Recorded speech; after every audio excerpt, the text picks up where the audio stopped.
If you are watching this video, there is a 70% chance that you are only here to comment that I am an idiot based on the claims made in the title. Because we all know the lats are a pulling muscle, not a pushing muscle, right? Well, newsflash, all muscles are pulling muscles because all they can do is get shorter and pull on shit as they shorten. And whether that shortening is expressed as a push or a pull externally is going to be a matter of where the muscle's origin is, where its insertion is, and the relative position of the joint. When we're trying to shape a general definition of what the lat's action is on the arm, the best thing we can do is to say that the lat is a humeral adductor, meaning that wherever the humerus is in space, the lat is going to pull it in towards our midline. And the really neat thing about that is when the arm is behind the body, the lat is actually going to get shorter as the arm comes towards our middle. And don't get me wrong here, because I'm not trying to say the lat is the prime mover on the bench press by any means. But if we are thinking about the lats in the context of pulling into a row,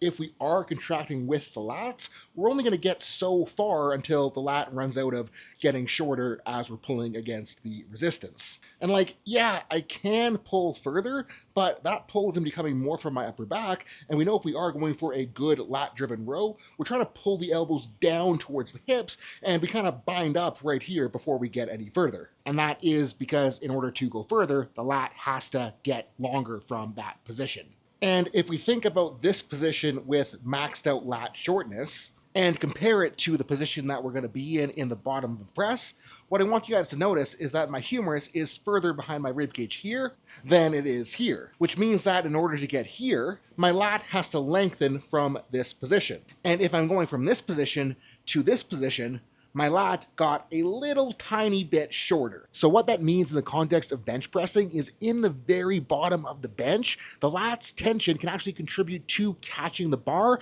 and helping contribute just a little tiny bit to creating the reversal. Now, obviously, the lats are not going to be the prime mover in the bench. The pecs, the delts, the triceps, they are still going to be doing the majority of the work. But if you watch the video linked in the description below, we can learn how to carry a little bit of lat tension through our bench unrack and eccentric to help us maintain better ribcage position. And the really neat thing that happens is carrying that little bit of lat tension as the humerus crosses the plane where the lat starts to lengthen again, that tension is automatically going to contribute to helping us catch the bar in the bottom. And because we have that tension there, it is automatically going to help us reverse the bar into the press. Again, the lat is not going to be the prime mover out of the bottom, but even a little bit of contribution can go a very long way.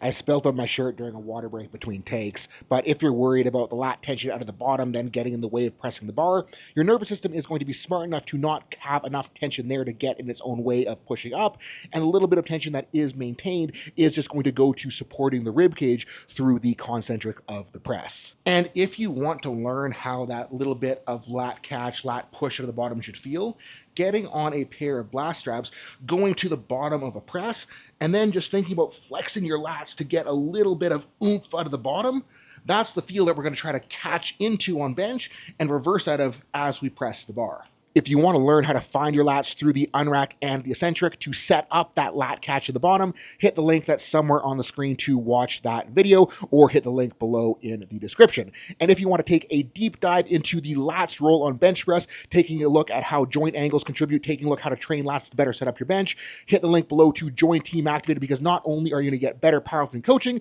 we are going to take you through a bench lecture deep dive this weekend considering the lats roll in the bench press.